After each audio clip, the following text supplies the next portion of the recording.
बाबा भारती अपने घोड़े से बड़ा स्नेह करते थे। सुबह शाम दुलारना पुचकारना, इसके अलावा जब तक वह 5-6 मील की सवारी अपने घोड़े पर बैठकर नहीं कर लेते थे, बाबा भारती को चैन नहीं मिलता था। बाबा भारती अपने घोड़े को सुल्तान कहकर पुकारते थे और घोड़ा भी ऐसा छबीला था कि उसकी चर्चा इलाके के सब गांवों में होती थी।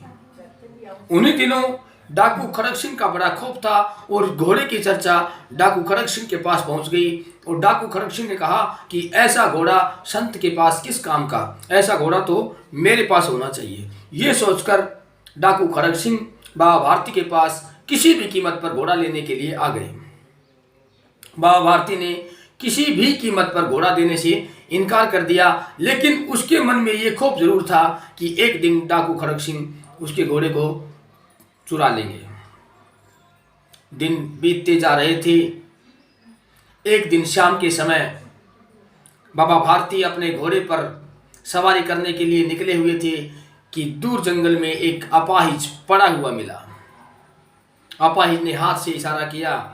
उसने कहा कि 2 मील दूर मुझे अगले गांव वैद्य जी के पास जाना है, वहां मेरा इलाज चल रहा है, मेरे सारे शरीर में कोढ़ छाया हुआ है, कृपा करके आप मुझे घोड़े पर बैठा लीजिए। बाबा भारती घोड़े से उतरे, अपाहिज पर दया की और अपाहिज को घोड़े पर बैठा लिया।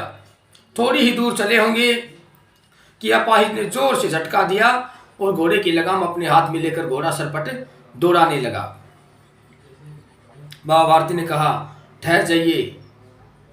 तो उस अपाहिज ने कहा कि मैं डाकू खड़ग सिंह हूं और तुम्हारे घोड़े को लेकर जा रहा हूं।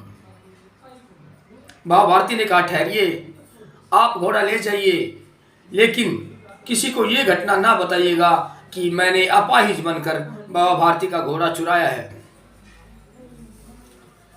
तो खड़ग सिंह ने पूछा, इससे क्या होगा?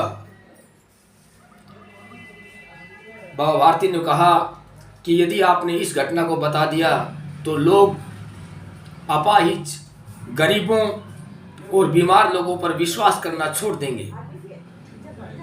बाबा भारती घोड़ा लेकर चले गए। शाम को अपने आश्रम पर आए और आराम करने लगे, क्योंकि उन्हें पता था कि आज आश्रम पर अस्तबल में उनका घोड़ा नहीं है। चैन की नींद सोए। सुबह उठे 4 बजे तो अस्तबल में उन्हें घोड़ा हिनहिनाने की आवाज़ सुनाई दी।